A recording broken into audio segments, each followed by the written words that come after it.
Welcome back to our brand series. Today we discuss digital media buy and how to be tactical and smart about it. So what is media buying exactly, you ask? Media buying is the act of taking the strategy off a proverbial page and putting it out into the world. We can all boost content, but smart tactics means you optimize how much you spend and who gets it. This requires a lot more strategy. For example, have you ever seen footage of a stockbroker or a trader floor trading? It's pandemonium, a rush of excitement, a thrill to watch, and very stressful to live.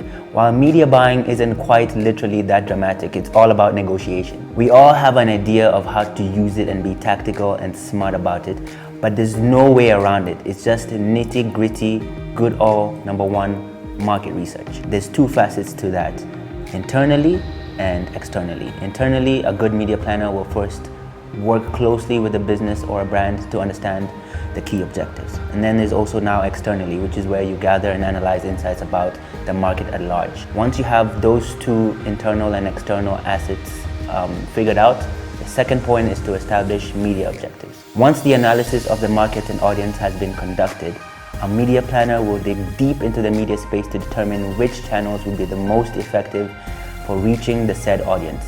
Will it be traditional media like television, radio, print advertisements, magazines, or will it be digital media like mobile or social?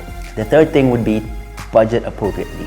As with any business arrangement, staying within budget, optimizing said budget is account management 101. It's imperative as a media planner that you not only determine how to advertise a brand's message, but that you allocate funds cost effectively after all is established. Now this is where you really get into it. A media buyer is responsible for establishing those said relationships. Like any good salesperson, a media buyer should be well versed in developing and maintaining relationships with publishers, media vendors, and channel owners. These days, as automation tools are used more regularly for purchasing ad inventory, the direct need to manage a media vendor relationship may not be commonplace, but it's still worthwhile in terms of a skill set to have. Second thing is negotiating and buying. I can't stress this enough. Once ads are primed for distribution, it's time to negotiate the buying of ad space. There's so many factors that contribute to the cost of various ads spaces, notably traffic, secondly, exposure. If the media planner, you, have done your job to best secure the ad space, you will have figured out the potential and justify the price tag as well. Fourth thing is monitoring and optimizing ad performance. Once ad space has been negotiated and bought, it's the media's buyer's job to watch the ads over the course of the campaign cycle and make sure each is being optimized.